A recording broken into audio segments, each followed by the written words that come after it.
अपने अगले mutual fund investment के पहले ये वीडियो जरूर देख लेना, क्योंकि आज मैं बात करने जा रहा हूं डायरेक्ट एंड रेगुलर प्लान्स की, जिन्हें नहीं जानने के कारण कई निवेशक लाखों रुपए का नुकसान कर बैठते हैं। कैसे, जानेंगे आगे।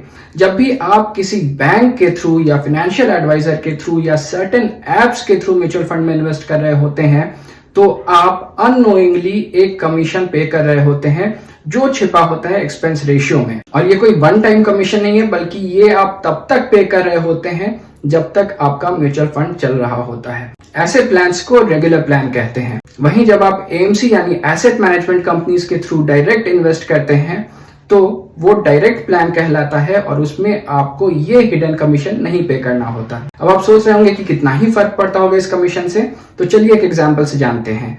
मान लीजिए आपने एसबीआई ब्लू चिप फंड में 10,000 रुपए का एसआईपी किया और वो एसआईपी 20 साल तक चलाया। अब एसबीआई ब्लू चिप फंड के रेगुलर प्लान का एक्सपेंस रेशियो देखिएगा तो वो है 1.49% और डायरेक्ट प्लान का है 0.85%, यानी 0.64% का सिग्निफिकेंट डिफरेंस। तो ये जो आपका एसआईपी 20 साल तक चल रहा है, उस पर अगर 12% का भी रिटर्न अज्यूम करें तो आपको 1 करोड़ रुपए मिलेंगे डायरेक्ट प्लान से और मात्र 87 लाख रुपीस रेगुलर प्लान से, यानी 13 लाख रुपए का डिफरेंस जो जा रहा है कमीशन में in form of expense ratio. अब सवाल है कि डायरेक्ट प्लान में इन्वेस्ट कैसे करें, तो इसके लिए आप डायरेक्टली उस एएमसी के वेबसाइट पर जाइए और वहां जाकर अपना फंड सेलेक्ट कीजिए, पेमेंट कीजिए और इन्वेस्ट कर दीजिए। इसके अलावा कुछ एप्स जैसे कि कॉइन बाय ज़ीरोधा या पेटीएम मनी के थ्रू भी आप इन्वेस्ट कर सकते हैं, या फिर जो म्यूचुअल फंड एग्रीगेटर्स हैं जैसे कि एमएफ सेंट्रल या एमएफयू, उसके थ्रू भी आप डायरेक्ट प्लान्स में इन्वेस्ट कर सकते हैं। तो अगले बार जब भी इन्वेस्ट करें तो ध्यान रखिएगा कि आप डायरेक्ट प्लान सेलेक्ट करें,